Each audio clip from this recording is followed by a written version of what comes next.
This is a newer style of video for my channel, or a different style, I should say. Newer content, rather. But yeah, I've been going through a little health issue, and I wouldn't say crisis, but it felt like a crisis a couple months back. But yeah, I don't know if any of you have had hernia-related symptoms or hernia symptoms or pain from a past hernia operation or referred pain, which would be pain in and around that area, even all over the abdominal region or inner thigh or anywhere like that from hernia. This is a video for you. So thank you for tuning in. Yeah, I feel a little bit better gradually, day by day, from a little anomalous pain. I even went to the ER for about a month ago, and my CT scan showed up negative as no hernia. Although I was in the hospital a year prior, about a year ago, for a different issue that was kind of in that same area though.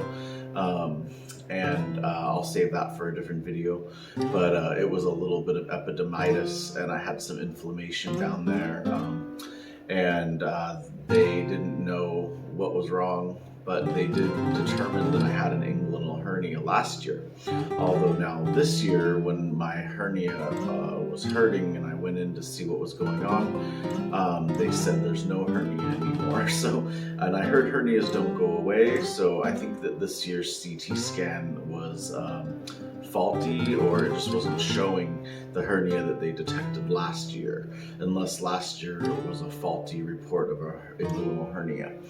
Anyways, long story short, I did have a hernia operation when I was born, and then another one when I was 13.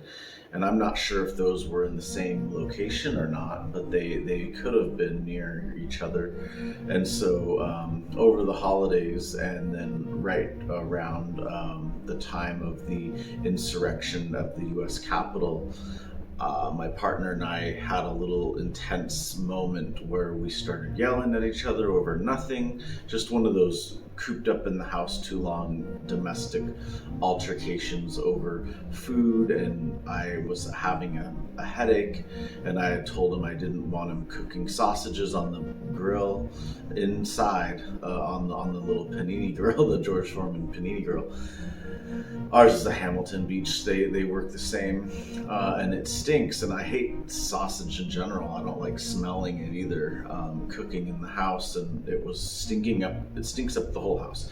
I didn't say don't cook it, but I had a headache, so I was saying, if you're gonna do it, I'll just open up the windows and shut the door of the bedroom. And but before I could finish my sentence, he threw the meat down on the ground and said, "I'm sick of this. I can never cook my meat." And I yelled at him saying, "Don't be abusive." Anyway, I screamed at the top of my lungs. I was trying to listen to Joe Biden talk about what was going on at the Capitol insurrection. So it was a very intense moment for like us and for the nation, and I was already like really irate at all the people that were supporting. Anyway, this is not a political video, but yeah, I wanted to just share with everyone how anyway, stress can cause old hernia operations, and even maybe hernias that you have that you don't know about to become more of a nuisance, and you'll experience more pain. So after I got back from the ER this year for this hernia that was aching after my yelling match with my partner, and being very stressed out about what was going on in our nation, I experienced a lot of inflammation, a lot of like throbbing, aching, and pain where my old operation was. And there's still a little bit of a bulge underneath the incision. But for the past 2 months, since January, I've been just in a lot of pain, sleeping as much as I can, but the anxiety of not knowing what was going on was keeping me awake. So then after my last ER visit, I felt more relieved slightly, but more confused, not knowing like what was going on, like why am I having this ache, and they couldn't operate on it because they didn't detect anything. And so I just tried to tell myself it might go away, even though last year they told me I had a hernia, and they don't go away. So, and this year they're saying there's no hernia. So too much conflicting information. Sometimes you just have to trust your body and listen to your body, and not freak out. And I was trying not to freak out, even though I was afraid something bad was happening, that I was ignoring and could get worse. So definitely go in if you feel like you have symptoms that are getting worse, like I did, to rule out anything that's very serious. So once I realized that nothing major or serious was going on, since they couldn't detect it, I'm simultaneously in a course right now about food and mood, and how what you eat can affect how you feel. And it's a really awesome course. They're not sponsoring it, but it's through Future Learn and website, and the course is being taught by Deakin University out of Australia. And so it was really really coincidental, and it was synchronistic, that I actually had in my course a section on the microbiota, and the gut microorganisms in the microbiome of our gut, and the colonies there, and how the gut-brain axis there communicates. The brain and the gut communicate through the gut-brain axis. And if we've taken antibiotics in the past, had a lot of stress, had a C-section birth, all these different things, not getting enough pre or probiotics in our diet or through supplementation can affect your health in various ways, and mental, physical, gut, everything.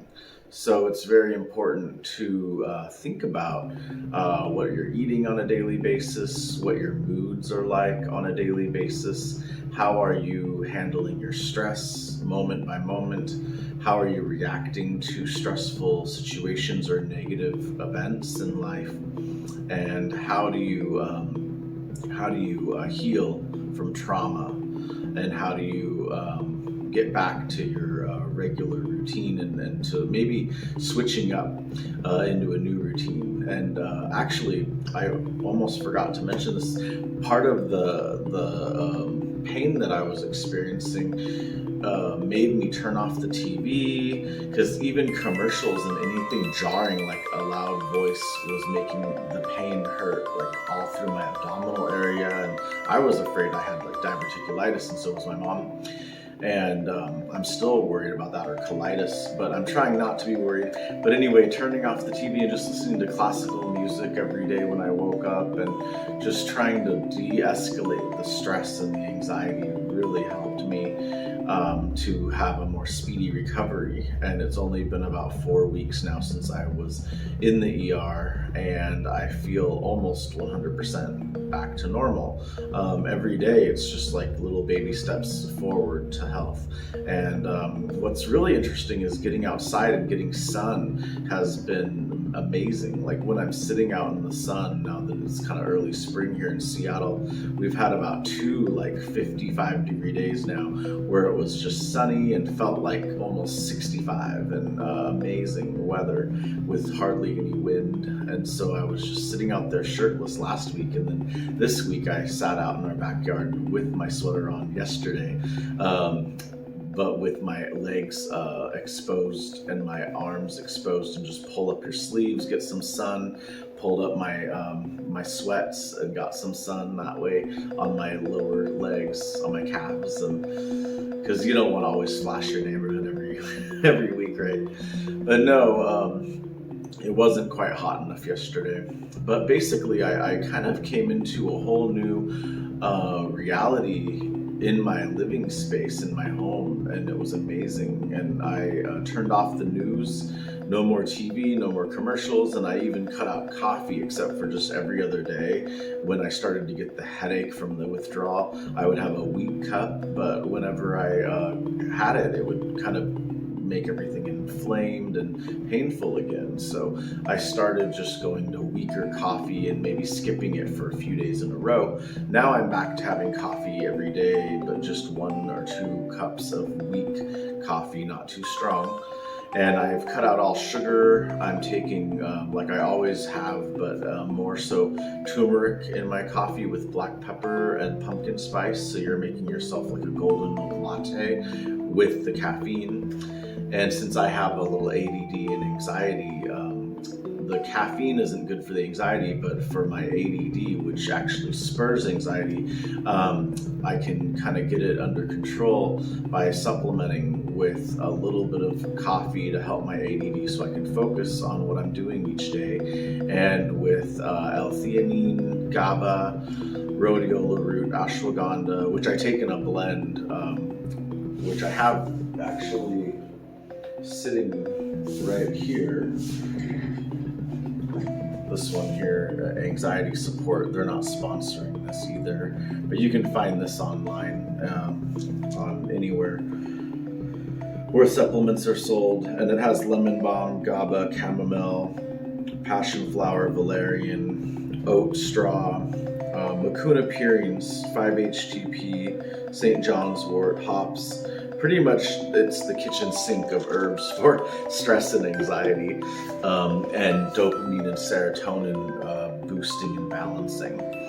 These are all adaptogenic superfood herbs that you can pretty much live on if you wanted to just live on like herbs and superfoods and just fruits and vegetables and mushroom powders and things like that. You can get a lot of your minerals, nutrients, and proteins and macronutrients, prebiotics, probiotics, and enzymes and amino acids all through these herbs and through these plants and vegetables. So I'm not a vegan, not a vegetarian, but I'm kind of leaning more toward a less animal protein diet, more fruits, vegetables, and whole grains, and supplementing with different things. I'm also taking a leaky gut powder, which is just a blend of like mushroom and marshmallow and a few other calming, cooling, soothing herbs for the intestines. I'm taking Mood probiotic, which has a few strains of specific strains that actually communicates through the gut-brain axis and axis. So they've actually done some tests and studies and shown that this prebiotic actually helps with that. Probiotic rather. And that one, if you just Google Mood probiotic, you can find it. I forget the strain now of probiotic chain that it's called, but for the colony of your stomach, but it recolonizes that in your gut. So I'm taking like 3 different probiotics at once. I know that's crazy. And like a gut healing and a hernia healing supplement. So I'm taking lots of supplements, but I'm feeling a lot better. So just taking walks and cycling indoor and outdoor. I have an indoor little under desk cycle and a bike. So I've been taking my bike out for rides around the neighborhood when I feel up for it. And I even pruned some bushes this week and like took down about 50 huge like tree-like branches that were overgrown from last fall. That we never got to all over last summer, that just sprung up out of these bushes and turned into mini trees. And I saw some people pointing at them the other day walking by, and I was like, oh, we really do have to take care of those if they're such an eyesore or a spectacle. And so I got to that, and I was impressed that I was able to take down about 50 branches and with loppers, and it was very intense. Like I was barely able to push down on my NutriBullet a couple weeks ago to get my smoothies made. But now I was able to chop and push things and do things, and my abdominal area is healing. So yeah, so just a little hope for anyone that's dealing with a hernia or post operation, even if it's been like 25 years like it has been for me, you can still like aggravate that with stress. So just try to calm your nerves and your nervous system down. Try to find those simple things in life again that are so healing, like nature and just playing music. I got a synth keyboard also around this time that I was suffering, and I already had it ordered, and it's been very therapeutic and very helpful. And I heard that actually playing keyboard, or especially keyboard because it utilizes both hands at the same time, you're forming new neural networks in the brain and growing your hippocampus, which shrinks if you're stressed out or anxious. And I suffer from anxiety and panic attacks due to the fact that I have ADHD. So ever since I was a kid. So I'm kind of learning this about myself now, and I'm almost 39. And it's sad, but I've known all my life that I was kind of different and more of an introvert.